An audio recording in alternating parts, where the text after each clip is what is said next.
Bonjour, nous allons traiter dans cette vidéo de géométrie dans le plan et nous allons plus particulièrement travailler sur le calcul de la distance entre deux points à l'aide des coordonnées de ces deux points. Je vous livre tout de suite la formule, puis on va la justifier et la travailler dans un exemple. Donc tout d'abord, je vais me placer dans de bonnes conditions.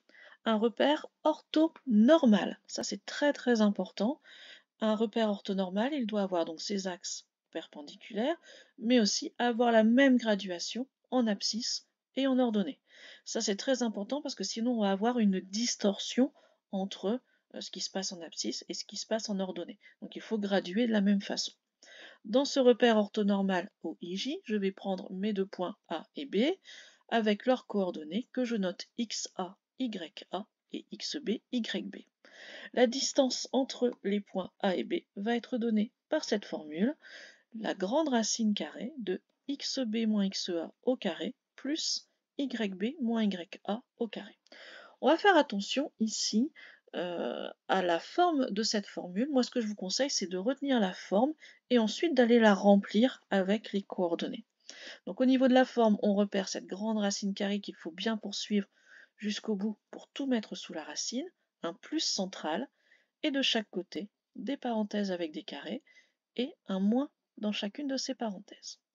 Après, l'ordre est un petit peu moins important. Ce qui est vraiment important, c'est de regrouper les abscisses ensemble et les ordonnées ensemble.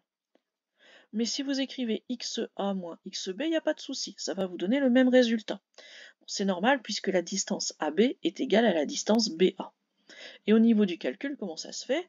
Si on inverse et qu'on écrit XA moins XB, ça va donner par exemple moins 4 à la place de donner 4. Le seul changement qu'il va y avoir, c'est au niveau du signe.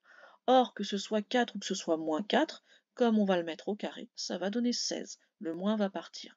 Donc, peu d'importance sur l'ordre, sauf cette histoire de regrouper ensemble les X et regrouper ensemble les Y. Voyons ça tout de suite sur un exemple. Je prends le point A de coordonnées 3, moins 2 et le point B de coordonnées moins 5, 1.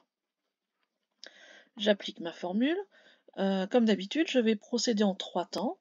Tout d'abord, je vais écrire la formule avec les lettres, puis remplacer par les valeurs, puis calculer. Donc je réécris ma formule que je devrais évidemment adapter si les lettres ne sont pas les mêmes. Ensuite, je remplace xb moins 5 moins xa 3. Voici mon moins 5 moins 3. Et je réécris mon carré. Je calculerai plus tard. Ensuite, yb moins ya. Yb vaut 1 moins 2. Donc 1 moins 2, 1 plus 2. Alors on peut écrire moins, c'est comme vous voulez.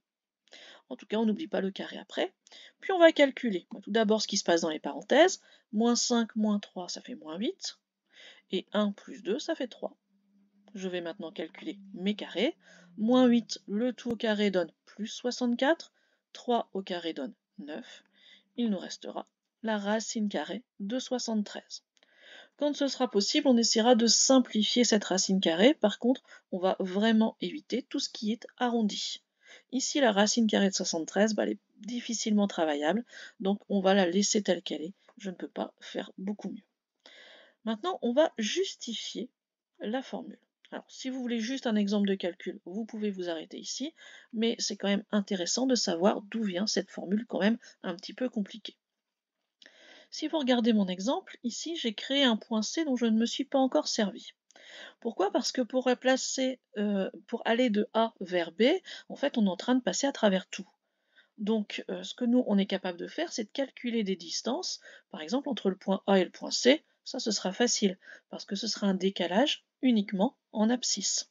De même, entre le point C et le point B, je pourrais facilement avoir la distance, puisque c'est juste un décalage en ordonnée.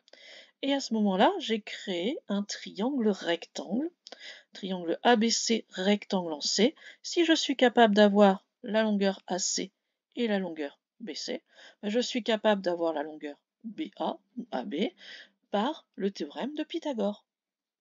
Donc il nous restera à trouver la longueur AC, c'est XC moins XA, ou XA moins XC, ça va dépendre de la position de ces deux points. Encore une fois, pas très grave puisque de toute façon, on va devoir le mettre au carré avec le théorème de Pythagore. Mais xc, c'est xb. Donc réellement, le décalage en abscisse correspond ici à xa moins xb. Le décalage en ordonnée, lui, va correspondre à yb moins yc. Ben oui, mais c'est la même chose que yb moins ya. Donc je vais pouvoir maintenant appliquer mon théorème de Pythagore. Voici à l'écrit ce que ça va donner. Le point A a pour coordonnées donc toujours xa, ya, le point B, xb, yb. Et je vais créer mon point C qui partage donc l'abscisse de B et l'ordonnée de A. Voilà comment je l'ai placé sur mon dessin. Donc, mon point C, je ne vais pas me servir de ces coordonnées xc, yc, mais uniquement en fonction de A et de B. Je vais remplacer. La distance AC va être donnée par xa moins xb et la distance BC par yb moins ya. Le décalage en abscisse et le décalage en ordonnée. Comme je vous l'ai indiqué sur le dessin, cela va changer en fonction de qui est plus grand que qui. Ensuite, mes axes étant perpendiculaires, j'ai bien un triangle rectangle, j'applique le théorème de Pythagore avec un triangle rectangle en C, donc AB carré égale AC carré plus BC carré. En remplaçant maintenant AC carré, on voit apparaître XA moins XB au carré, et en remplaçant BC, on voit apparaître le YB moins YA au carré. Il ne nous reste pour avoir la formule du cours que d'aller maintenant remettre, alors j'ai remis les lettres dans le même sens pour avoir vraiment une belle formule avec une jolie symétrie ici, et puis passer à la racine carrée de tout ça.